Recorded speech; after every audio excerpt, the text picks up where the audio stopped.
amigos de Deporte Panamericano, estamos ya en un jueves fresco. Yo creo que hoy es un jueves muy padre, el clima está muy ameno, nosotros nos sentimos frescos, tanto el invitado como Arturo, entonces pues creo que es un día para una buena entrevista. Arturo, ¿cómo estás? Muy bien, Felipe, gracias. Igual es una mañana bastante padre, bastante fresca, pero también va a ser algo diferente con nuestro invitado del día de hoy. Te lo presento rápido, ¿va? Claro. Mira, él es periodista en Telemundo. Ha cubierto la Copa Mundial de Rusia 2018. Ha estado en la Copa Femenil de Francia 2019. Ha estado también en la Copa Mundial de Paraguay de fútbol de playa de varonil. Ha estado en el hexagonal final rumbo a Rusia, cubierto a Paraguay, México, Estados Unidos, y también ha estado en los en los circuitos de NASCAR en Estados Unidos. Él es Carlos Justi. ¿Cómo te encuentras, Carlos? Bien, bien, muchas gracias, muchachos. Sí, híjole, ya cuando lo dices así es como, bueno, sí he corrido con suerte de hacer bastantes cosas, ¿no? Sí, pues acá andamos en el área de la Bahía, en Telemundo 48.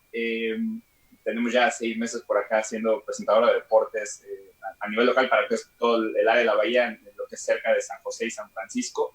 Entonces, pues también emocionado acá. Lástima que pues, me tocó esto de la pandemia y era mi primera temporada completa con los Giants, con los Quakes, bueno, los 49ers sí me tocó todavía con el Super Bowl pasado, pero bueno, para acá andamos, entonces, en esta nueva normalidad a darle, ¿no? Ok, Carlos, ¿te parece empezamos con la entrevista? Sí, señor. Ok, la primera pregunta es, ¿qué prefieres? ¿Vivir hasta los 90 años o vivir hasta los 60 años, pero tener el cuerpo y la mente de una persona de 30 años? Híjole. eh, no, yo creo que una vida longeva es mejor. Te toca vivir más experiencias, ver muchas más cosas.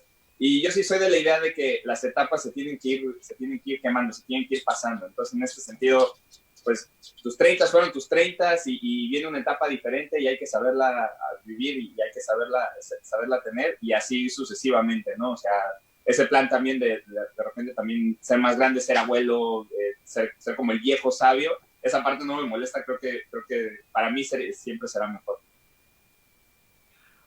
Oye, Carlos, ahora cuéntanos de todos los países que conoces, ¿cuál es tu favorito?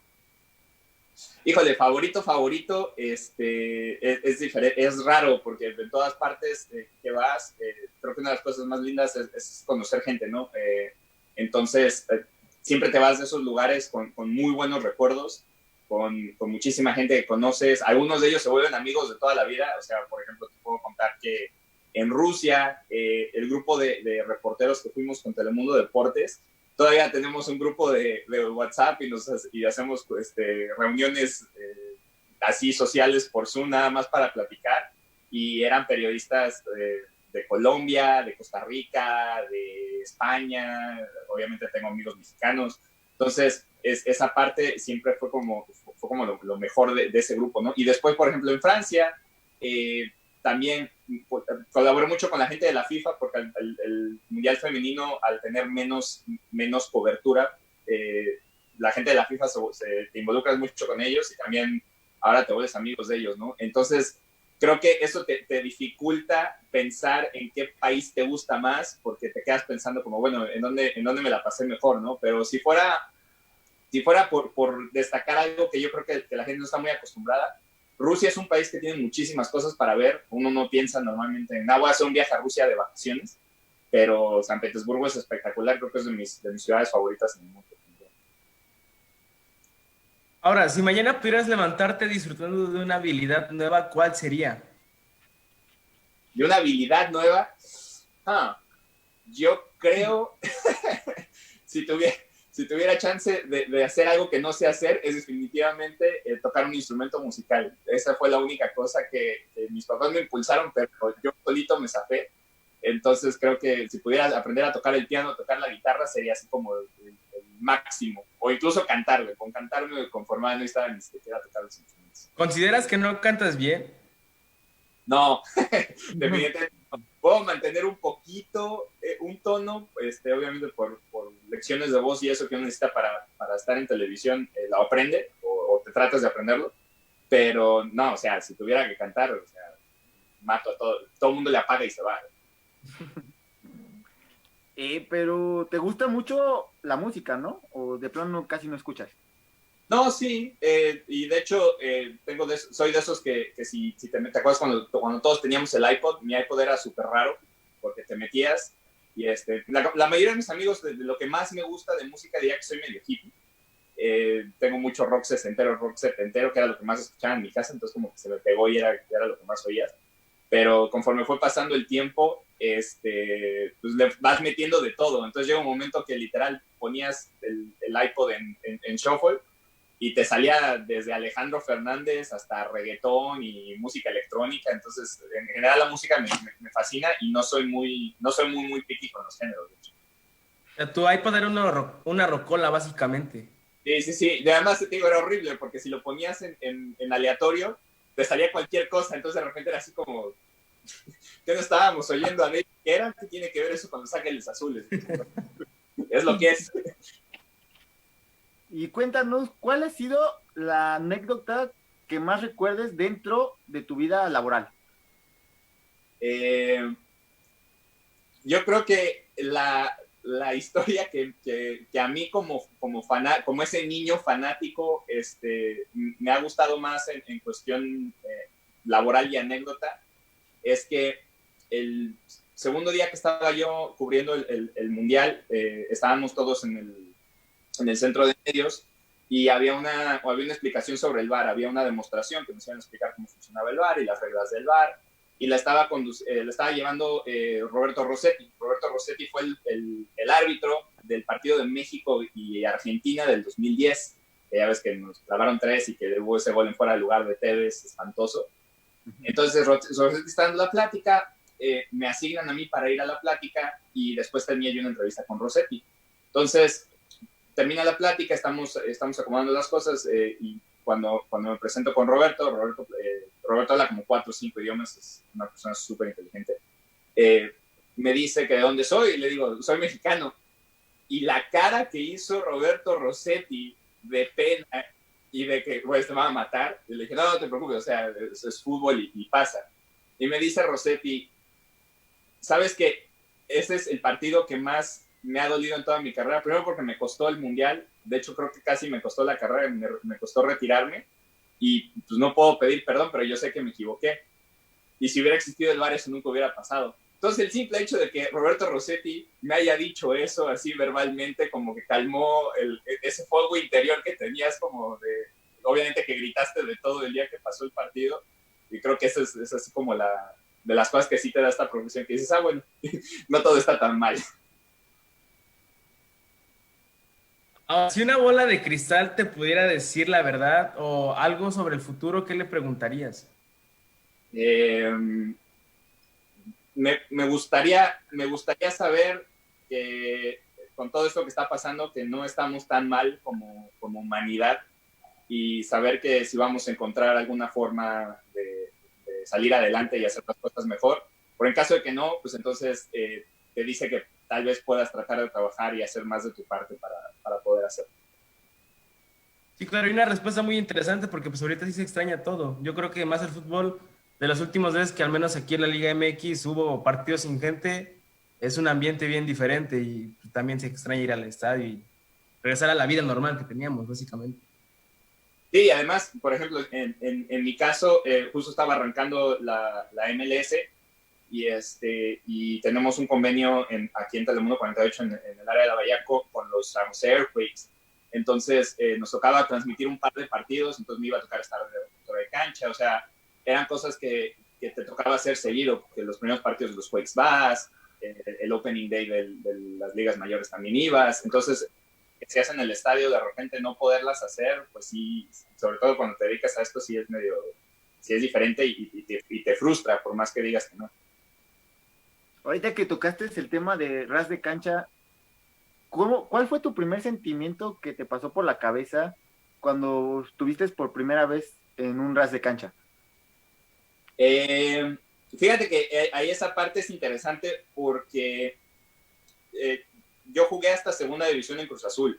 Entonces, mientras estuve en Fuerzas Básicas y mientras estuve en la escuelita, tuve la oportunidad de ser balonero varias veces, ¿no? Entonces, De ahí, alguna vez mi papá también, me acuerdo, es una anécdota buenísima, cuando tenía ya como 4 o 5 años, mi papá se llevaba muy bien con el inspector de cancha del estadio de CEU y estaba jugando Pumas contra León y me bajaron a ras de cancha, literal estaba sentado yo en la zona de fotógrafos, yo tenía 4 años, soy un chalequito, no sé qué, nos bajamos y estábamos viendo el juego desde ahí, estábamos justo atrás de la portería de Jorge Campos. Fue un 0-0 somnífero, horrible, espantoso, y yo me quedé dormido, un niño de 4 años, me quedé dormido en la banca, y entonces los fotógrafos le dijeron a mi papá como, tu chavo sabe de fútbol, porque el partido sí está como para eso. Entonces, como que estar siempre en la cancha desde que estaba yo chiquito era algo que yo siempre quería hacer. Entonces, más que el sentimiento de estar ahí, era como una continuación de lo que me apasionaba. Ahora sí, lo que sí te puedo decir es que me acuerdo que cuando tuvimos ensayos para los partidos del Mundial, el día antes de mi primer partido, que a mí me tocó seguir a la selección de Argentina, Argentina jugó el primer partido contra Islandia en el estadio del Spartak de Moscú. Entonces, normalmente llegabas temprano, ibas a revisar la zona donde te toca transmitir y sigues caminando, ¿no? O bueno, ya preparas el resto del día. Entonces, cuando fuimos a revisar dónde nos tocaba, sí hubo un sentimiento que sí me hizo llorar, la verdad, de ir caminando y de repente, o sea, iba pasando por la línea, era algo que hacía seguido porque, bueno, cuando me tocaba ser productor, pues había hecho ras de cancha, me había tocado hacer ya 2 o 3 partidos, pero el hecho de repente me di un momento porque estaba el pilar donde ponen la pelota y la pelota ahí estaba porque estaban haciendo ensayos ese día. Entonces está la pelota, veo el pilar, veo que dice Copa Mundial de la FIFA y en ese momento sí me entró un sentimiento bien especial porque era como, wow, o sea, no nada más me está tocando vivir un mundial, estoy aquí abajo. Y ese sí fue el día que me pegó más, ¿no? Pero así a ras de cancha es como siempre lo he estado. Ahora dinos, si el éxito fuera una mujer, ¿cómo te la imaginarías? Pues yo creo que hay muchas, ¿no? Hay muchas mujeres exitosas. Yo si dijera que tuviera que agarrar como un ejemplo, más que imaginarme el éxito como una mujer, yo creo que hay mujeres exitosas y obviamente me gustaría que hubiera más. Y yo creo que un ejemplo sería como Michelle Obama. Es alguien que ha venido desde abajo, que no tenía muchísimas cosas y se fue abriendo oportunidades ella misma y llegó obviamente a un puesto muy prominente y que además no nada más lo hizo por el hecho del éxito personal, sino como que utilizó esa plataforma para ayudar a mucha más gente. Entonces yo creo que si tuviera que pensar que el éxito viene de alguna forma y cómo saberlo usar, ella sería un ejemplo. Si pudieras escoger a cualquier persona en el mundo para invitarla a cenar, ¿a quién escogerías y por qué? Esa tengo 2 y esas los tengo clarísimos. Me gustaría sentarme a cenar ya sea con Sir Alex Ferguson o con Pep Guardiola, porque definitivamente esa cena, esa charla tiene que ser fantástica simplemente por los conceptos que puedes hablar, por las anécdotas que te pueden contar y además por ahí dicen que los dos también son buenos para eso de la comida, entonces creo que serían 2 muy buenas opciones que te enriquecerían bastante. Además, la plática estaría muy, muy buena porque tienen, creo que, anécdotas de sobra para contar. Uy, sí, no, y además hay algunas que uno se sabe como medio fuera, son de esas que son como leyendas urbanas, entonces podrías asegurarte como, bueno, yo sé que se supone que pasó, y si te lo cuentas sería espectacular. Ahora, ¿cómo tú puedes hacer una entrevista con esos tipos de personas? ¿Cómo le haces tú para conseguir el clic?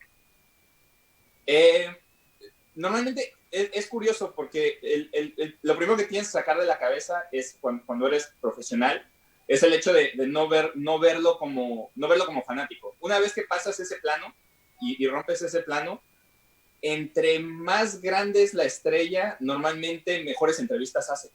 Entonces, normalmente es más sencillo, porque si tú tienes una buena pregunta, si tienes una buena forma de plantear lo que quieres que te conteste, se sueltan. Entonces, también tiene que ver mucho con saber exactamente qué es lo que estás buscando de la entrevista y saber ellos cuáles son como los puntos que les gustan. Puedes analizar otras entrevistas, ver dónde es como que dónde se emocionan más y siempre ir a buscar esos puntos para que ellos se suelten. Entonces ellos solitos comienzan a contarte de todo. ¿Crees en los fantasmas? Sí, no sé si lamentablemente o por buena suerte, he tenido por ahí un par de eventos curiosos que han sucedido gracias a mi hermana, que es muy dada a que le sucedan este tipo de cosas. Y decidí, en vez de ponerme a discutir sobre la parte científica de cómo sucedió, pues digamos que no sé cómo explicarlo y lo vamos a dejar así. ¿Qué es lo más raro que te ha pasado? Con ella, la anécdota más tétrica que tuvimos es un día estábamos viendo una película de suspenso, ni siquiera de terror. Hay una película de suspenso, era mi mamá, mi hermana y yo. Y cuando termina la película comenzamos a contar historias así tenebrosas. Y mi abuelo, que falleció hace muchísimos años, incluso a mí no me tocó conocerlo, o sea, cuando yo nací mi abuelo ya no estaba. Mi hermana dice totalmente, bueno, dejemos de contar, dejemos de hablar a mi abuelo, porque si no ya saben qué pasa. Y cuando dijo eso, teníamos una puerta corrediza, y la puerta corrediza se abrió. Pues dije, ok, vámonos. Entonces, en vez de buscar por qué se abrió la puerta, mejor lo dejamos así. Oye, estamos viendo que se mueven tantito tus bufandas. Ah, sí, está prendido el aire acondicionado, entonces las bufandas tienen Pensé que era un fantasma de ahí, de tu casa. No, acá no hay nada. Mientras mi hermana no esté, normalmente ese tipo de cosas paranormales no sucede. Oye, ¿cómo sería para ti una tarde perfecta de domingo? Pues hace mucho que no juego una liga, pero supongamos que teníamos una liga competitiva, con buen nivel y que no te peguen, porque era lo más complicado de jugar en las ligas domingueras. Pues supongamos que tuvieras una cáscara así como de un nivel bueno, divertida y que no fuera tan intensa, pues podrías levantarte, irte a tu liga, jugarte un partidito de fútbol, regresar, tener un buen almuerzo y después deportes todo el día. Yo normalmente trabajo los domingos, entonces para mí es como que mi lunes. Entonces estoy acostumbrado a eso, pero bueno, si me pudiera quedar y solamente ver los juegos y no tener que precisamente tener que estudiarlos y comentar en ellos, pues tampoco sería malo. ¿Hay algún momento en el que te llegas a aburrir de eso? ¿O todos los domingos son experiencias nuevas? Sí, no. O sea, no me aburro en el sentido de que me gusta mucho lo que hago. No es algo que me sature, pero de repente cuando comienzas a tener muchos días continuos, por ejemplo, cuando te tocan esas coberturas larguísimas, todo el mundo piensa que es súper cool ir a un mundial y a unos olímpicos y estarlos cubriendo y estar el día, pero son días de 17, 18 horas. Entonces sí llega un momento como dentro del día, no sé, 15, 17 de estar seguido que no has tenido un solo día de descanso, que te satura un poco y sí necesitas un poquito, por lo menos que una tarde libre, poder ir a comer, ir a hacer algo que te saque la mente un poquito de lo que estás haciendo. Y es las únicas veces que sí de repente lo piensas, porque además estás en un lugar extraño, no estás en tu cama, entonces ese tipo de cosas sí te saturan de repente. Pero obviamente la experiencia es invaluable y no lo cambiarías, pero sí es un punto que si no estás acostumbrado de repente pesa. ¿Te gustaría estar en unos Juegos Olímpicos? Sí, de hecho me tocó hacer Londres, eso lo hice como productor, pero no desde Londres, y Río sí fui como reportero. Nada, es que hacía notas de color afuera de los estadios, aunque sí, como era yo parte del crew de digital, en esos Olímpicos en Río, a pesar de que fueron tan matados, porque literal no tuve nada de descanso, me tocó ver todos los eventos. Fui de los pocos que pudo estar en todos los eventos, y fui a todas las carreras de Phelps, de Ledecky, de Simone Biles, a los eventos de Usain Bolt, estuve en la medalla de oro de Brasil en el Maracaná, entonces sí, eso sí fue pesado, pero fue una experiencia bien linda. Y ahora veremos qué pasa con Tokio, que se supone que ahí estamos en puerta también, ¿no? ¿Cambia la experiencia de unos Juegos Olímpicos a un mundial? Sí, porque la diferencia con el mundial es que en el mundial, por lo menos cuando a mí que me tocó ser reportero, si te toca ser presentador, normalmente estás en un estudio y estás en un lugar y es del día continuo solamente ir ahí. Y en los Olímpicos sería igual. Pero la diferencia con eso es que cuando eres reportero del Mundial, normalmente te asignan un solo equipo y andas siguiendo al equipo por las ciudades a las que va. Entonces conoces más ciudades, nada más que si de repente se vuelve pesado, métete un hotel, salte un hotel, súbete al avión, vete a la otra ciudad, métete un hotel, salte un hotel, métete al avión, sube a la ciudad. Entonces ese tipo de cosas es complicado porque en la logística tienes que pensar todas esas horas de viaje. En los Olímpicos no, porque en los Olímpicos simplemente lo único que puede pasar es que estás de un lado de la ciudad y tienes que trasladarte al otro para ir a cubrir un evento al otro. Pero como todos los venues están adentro de la misma ciudad, pues eso lo hace como más concentrado y toda la gente está ahí. Entonces es un ambiente diferente porque además la competencia también, la gente no lo ve tanto como competencia. En el Mundial sí ves a la gente con sus banderas, con sus colores. En los Olímpicos, no, en los Olímpicos la gente, a pesar de que sí, obviamente está con la delegación de su país, no la ves tan uniformada cada una con sus colores. Es más como voy a los Olímpicos. Ahora, ¿cuál es tu superhéroe favorito? ¿Mis qué? Tu superhéroe favorito. No te entiendo, no te oigo. ¿Cuál es tu superhéroe favorito? Mi superhéroe favorito. Soy súper fan de Iron Man, incluso antes de que existiera el universo de Marvel, ya yo era fan de Iron Man y tenía un par de Iron Mans. Y obviamente una vez que salió el universo de todas las películas del universo de Marvel se ha disparado la cantidad de cosas que uno puede conseguir. Y de hecho, ahí en casa de mis papás, donde está la colección de camisetas, también hay una colección de Iron Mans de todos los sabores y colores y tamaños habidos por haber. ¿Cómo viviste ese Endgame? Emocionante, triste. La verdad, una de las cosas que me llama mucho la atención de cómo los fanáticos viven este tipo de cosas es que yo originalmente estudié cine, yo de hecho no estudié periodismo, yo estudié dirección y producción de cine. Y entonces, siempre en mi mente, a pesar de que acabé dedicándome a esto por azares del destino, yo en mi mente iba a dirigir Endgame. O sea, en algún momento una película así como Endgame o Transformers, eso era mi futuro, lo tenía yo calcado.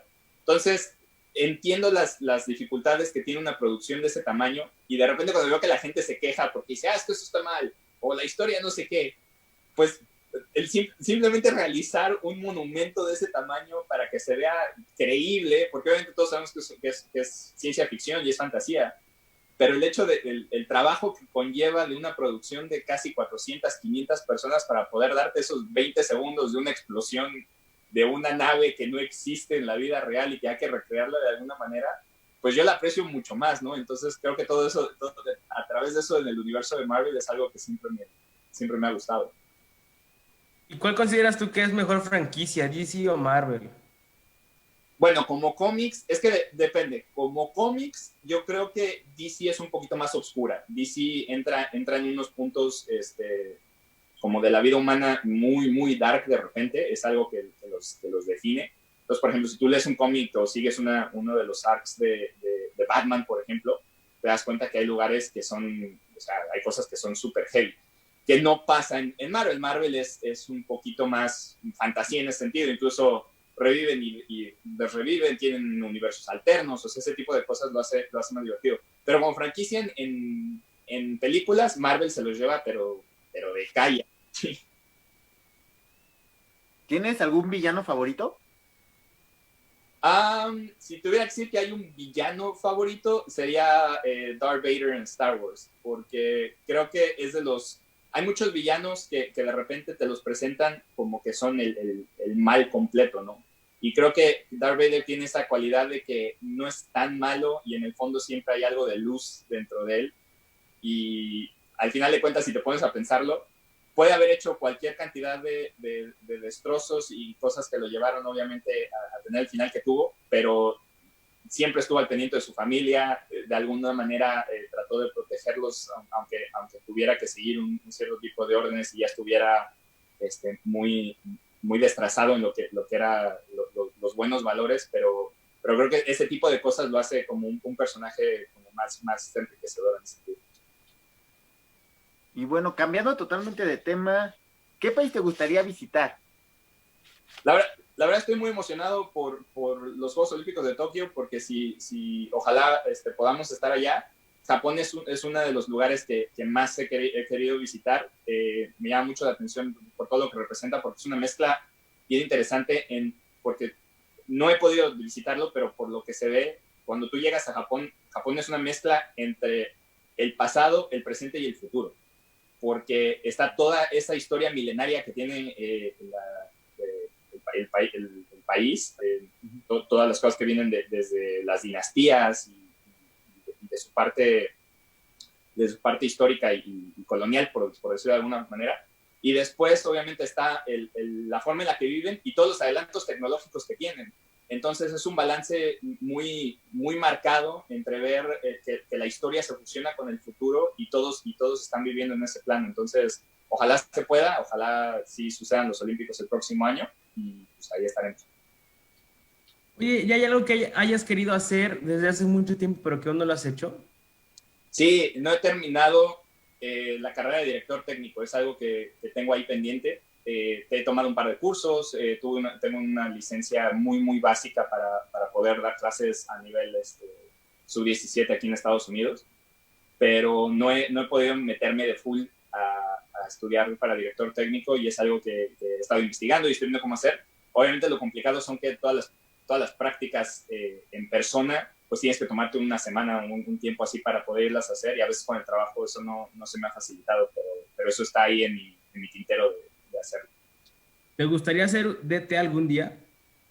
No, me gustaría tenerlo porque siento que en esta carrera, y obviamente conforme los futbolistas se van haciendo más preparados, pues obviamente eso es competencia laboral, no en el mal sentido, pero uno que no estuvo a nivel profesional, yo por lo menos tengo la ventaja de haber estado hasta un cierto nivel, conocer gente del medio, pero cuando no estás tan metido en lo que es a nivel cancha, pues tienes que tener algo para poder ofrecer a la hora de estar en pantalla, y creo que esa parte de prepararme para, aunque no lo pudiera ejercer como tal, a nivel profesional, digo, porque duré 12 años de técnico sub-17 aquí en una escuela, en una prepa. Aquí eso es súper importante para las escuelas, a nivel escolar, tener equipos competitivos. Entonces me tocó competir en ese sentido y manejar grupos y eso, y yo creo que esa parte pues ya la viví, y según me dicen los expertos, a nivel profesional no cambia mucho, o sea, es algo parecido en el tema de cómo lo manejarías. Obviamente con problemas personales mucho más fuertes, con algunas cosas que ya implican dinero y ese tipo de cosas que con los niños no sucede. Pero no sé, no creo que lo hiciera a nivel profesional como tal. Obviamente si diera la oportunidad sería algo que pensaría, pero sí yo creo que hace falta para poder enriquecer un poquito más lo que puedo ofrecer en pantalla. Me hiciste recordar cuando platicaba con un amigo de que nos pusimos a platicar de eso, justamente de cómo los jugadores llegan a la pantalla, y sacamos la conclusión de que mejor nos hubiéramos dedicado a ser deportistas para llegar a la pantalla en vez de estar estudiando para que un futbolista me gane el puesto. Pero es que todo depende, porque, o sea, sí hay que entender la parte de que si uno no pudo vivir tan metido en ese tipo de cosas, los conocimientos y las anécdotas y las cosas que te puede contar alguien que lo vivió desde dentro, por ejemplo, en un mundial como futbolista. Porque a lo mejor no pudo haber sido, por ejemplo, en mi caso, yo a lo mejor pude haber jugado en segunda división, pero nunca jugué un mundial, ni siquiera un sub-17. Entonces, a la hora de que viniera una de esas experiencias, necesitas que alguien te enriquezca diciéndote esto es lo que sucede cuando estás dentro de la competencia de esta manera. Y uno, por más que estudie, por más que lo analice, que lo vea desde fuera, pues no es igual. Entonces te hace falta. Y además, yo creo que también, yo ya tengo casi 16, 17 años aquí en Estados Unidos. Entonces cuando consumes deportes, sobre todo los otros deportes, no tanto el fútbol, pues todos los analistas de la NBA, de las ligas mayores, de la NHL, de la NFL, todos son exjugadores. Entonces te das cuenta que a pesar de que hay una gama muy grande de programas y de cosas que te ofrecen, donde sí hay muchos periodistas y analistas y gente buena, normalmente cuando son los partidos, siempre hay alguien que está ahí. Y lo malo es que los futbolistas, obviamente, a lo mejor algunos son mejores que otros, pero de repente llega un analista, por en este caso Tony Romo, la ha estado rompiendo acá. O sea, tú ves un análisis de Tony Romo comparado con alguien más y es, o sea, del cielo a la tierra. Entonces, tienes que pensar que eso también puede suceder. Y sí, a lo mejor no tanto el haber sido deportista, pero sí creo que debe haber un complemento, sobre todo si alguien está pensando en esto, de que sí hay que tener un cierto nivel de conocimiento cancha, duela, la disciplina que tú hagas y aparte tener el estudio. Oye, Carlos, te interrumpo tantito nada más para informarte que nos está viendo Oscar Salazar. No sé si lo recuerdas de aquellos Juegos Olímpicos del 2004. Claro que sí.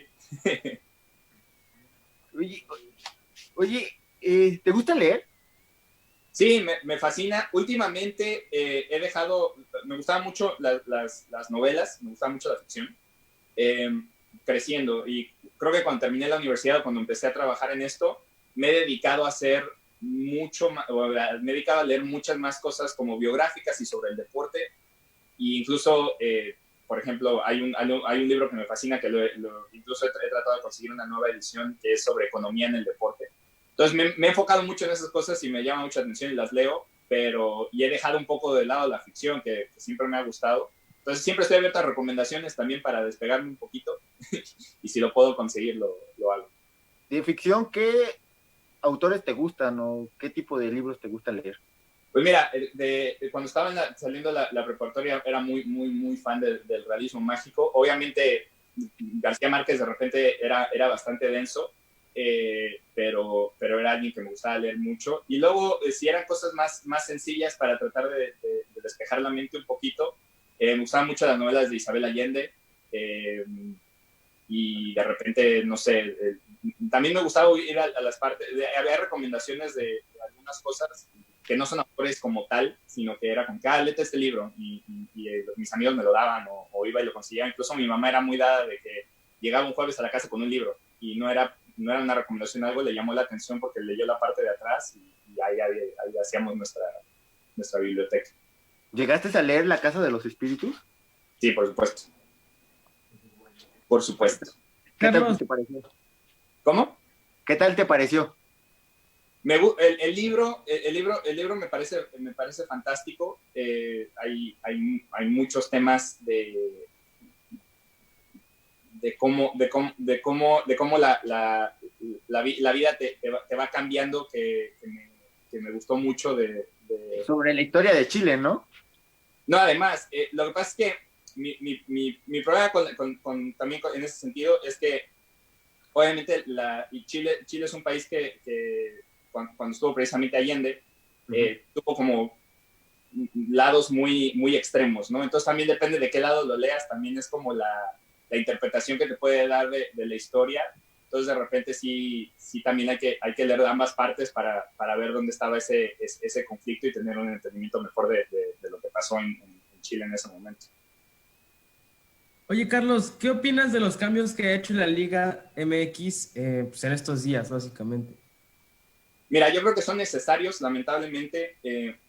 Una de las cosas que, no es que me gusten, porque la verdad es que no, hay cosas que yo no hubiera hecho y creo que eran cosas que se podían haber resuelto antes y obviamente las estás haciendo de emergencia porque ahora las tienes que hacer. Pero, por ejemplo, yo siempre he dicho que creo que tenemos demasiados equipos en la liga. México es un país que no tenemos una estructura económica lo suficientemente fuerte como para mantener 18 equipos en primera división. Porque la verdad es que los dueños, a pesar de que parezca que uno gana muchísimo dinero en el fútbol, la realidad es que no.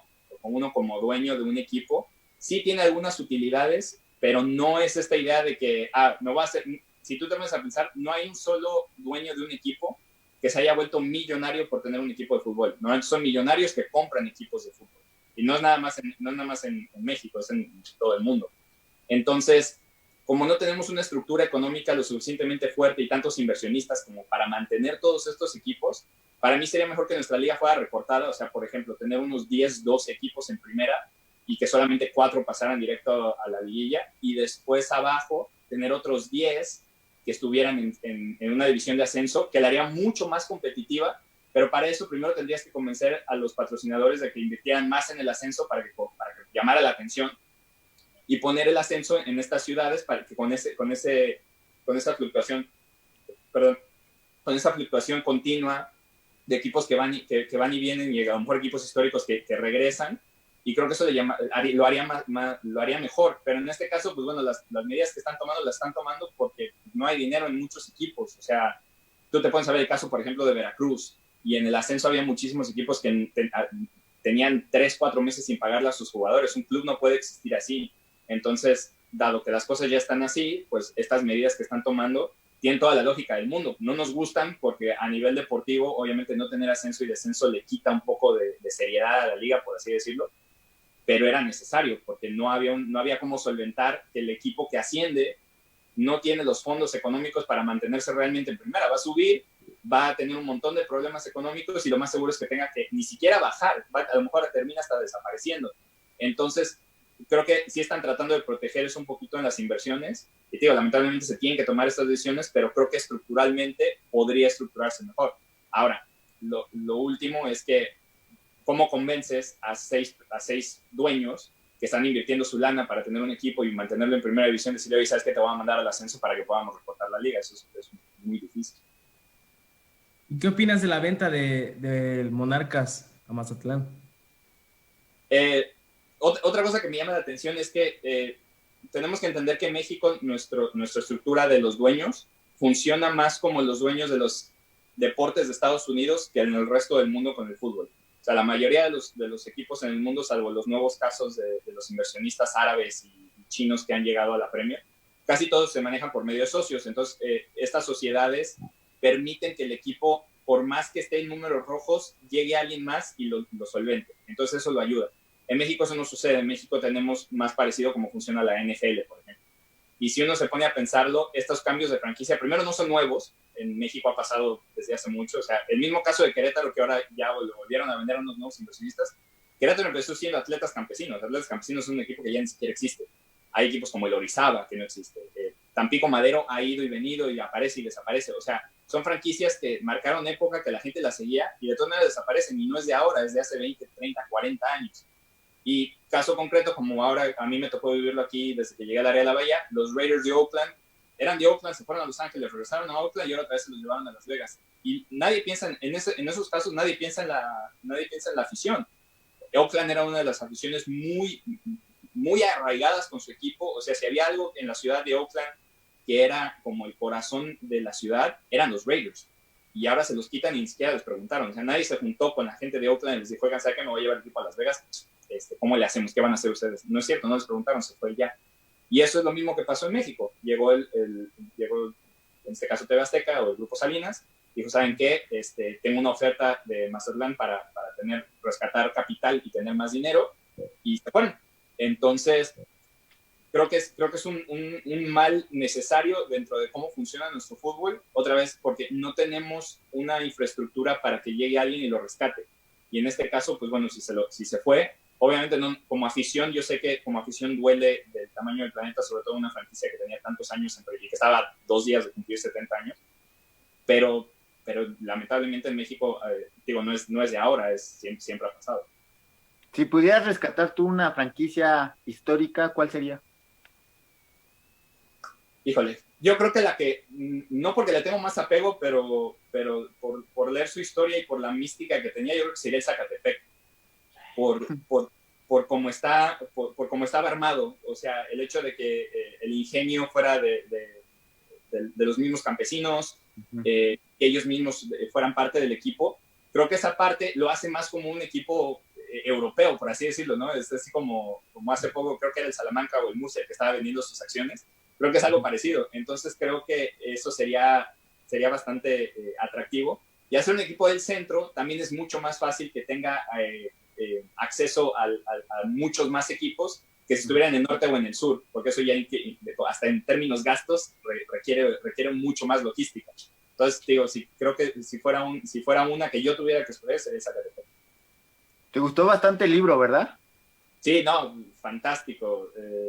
De hecho, me divertí muchísimo haciendo esos videos y es súper interesante porque cuando empecé a hacer esos videos, ahí literalmente fue donde empezó mi carrera. Yo no había hecho nada al aire, yo era productor y obviamente daba clases de fútbol los fines de semana, bueno, cuando tenía espacios. Y ahí fue donde me di cuenta que sí era algo que podía hacer. Y además todas las cosas que aprendí simplemente metiéndome a investigar la historia de los equipos también me ayudó. ¿Qué es lo más difícil que has encontrado en tu vida? Fíjate que también sería muy hipócrita de mi parte decir que me ha costado mucho trabajo hacer muchísimas cosas. O sea, la verdad es que sí siento que he sido muy privilegiado en muchos aspectos. Pero el único escaloncito que tienes que encontrar es que cuando decidí dedicarme a esto, sí de repente tocar la puerta y estar empujando porque te den la oportunidad es bien complicado, no importa de dónde vengas o las conexiones que tengas o la gente que te conozca. De todas maneras vas a tener que hacer un proceso de crecimiento y esa parte cuesta trabajo aceptarla y simplemente seguirle dando. Pero digo, en general he tenido una vida llena de satisfacciones. Entonces trato de usar la pequeña plataforma que tengo siempre para tratar de ayudar lo más que pueda, porque yo sé que no todo el mundo tenemos estas oportunidades y me toca a mí, que sí las tuve, poder ayudar a que los demás las tengan. Oye, Carlos, en estos momentos va a estar apareciendo una caricatura que nosotros te hicimos hoy. Creo que ya la viste, ya te la mandamos. ¿Qué tal te pareció? Mi esposa está fascinada, así que la van a ver seguramente seguido en otras cosas. A lo mejor la convertimos hasta en un meme. Entonces, créanlo que va a ser parte de la marca de ahora en adelante, obviamente siempre con deporte panamericano ahí, la autoría. Qué bueno que te haya gustado. La verdad es que la hicimos con mucho cariño para ti.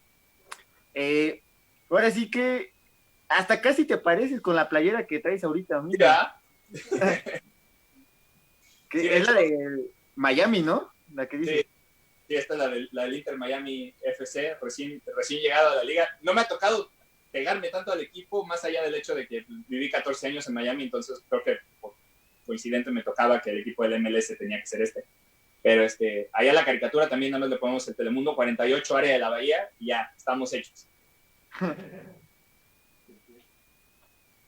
Pues bueno, Carlos, ¿qué tal te pareció la entrevista? No, la verdad, me divertí mucho. Siempre es bueno hablar de temas a lo mejor que de repente uno se pone a pensar cosas que uno no está siempre al pendiente, porque en el día a día, pues obviamente muchas de las cosas que haces, incluso cuando estás a cuadro y todo, pues tienen que ver con el deporte como tal, ¿no? Entonces tienes que analizar, tienes que estar al pendiente de leer y ese tipo de cosas. Y cuando son cosas que son como de tu vida cotidiana o de tu trabajo y las cosas que has hecho, pues siempre también te da un poquito para reflexionar, pues lo bien que te ha ido y saberlo agradecer, y bueno, que te den la oportunidad también de platicar sobre ello y que alguien se fije en tu trabajo por más que... Porque yo no hago esto por ser famoso, yo hago esto porque tengo mucho amor al deporte, es literalmente, ha sido mi vida toda la vida, desde que hacía natación, hasta cuando me metí al fútbol, o sea, todo el deporte siempre ha sido mi vida. Entonces, poder platicar este tipo de experiencias, creo que lo que decía, creo que ojalá sea un punto de partida, obviamente no solo para ustedes que también lo están haciendo desde algún punto de vista y me parece muy bien, y sobre todo el hecho de que están enfocándose en deportes que normalmente no tienen una plataforma para ser vistos, y eso es lo que más me gusta y la razón por la que quise estar con ustedes, porque creo que así como yo digo que hay que poder ayudar a los demás a que tengan una plataforma y a que los conozcan, creo que ustedes están haciendo eso con el deporte panamericano, que en nuestro país necesita tanto. Ay, me vas a hacer llorar, la verdad. Bueno, Carlos, muchísimas gracias por habernos acompañado el día de hoy, hablando de deportistas que casi no tienen mucha proyección. El próximo lunes, amigos, nos vamos a encontrar con una deportista de talla internacional, ha sido participado en los Juegos Panamericanos y Campeonato Mundial, es de la disciplina de Taekwondo y es argentina. Entonces, Felipe, ¿algo que quieras agregar? Pues gracias por tu tiempo, Carlos. Sé que pues obviamente tienes cosas que hacer porque aunque hay una época difícil, tienes que trabajar desde casa. Te agradezco tu tiempo y pues ojalá que los eventos deportivos sigan llegando. Primero que se reanuden los Juegos Olímpicos y pues que siga sumando más mujeres a la lista. Sí, muchísimas gracias. Y bueno, también hay que ponernos a pensar que todas las generaciones han tenido sus guerras que lidiar. Esa es la que nos toca a nosotros. Y si el mundo ha podido resurgir después de las grandes guerras, después de todo lo que ha sucedido, creo que nosotros podemos hacerlo también, pero nos toca a todos echarle ganas y poner nuestra parte.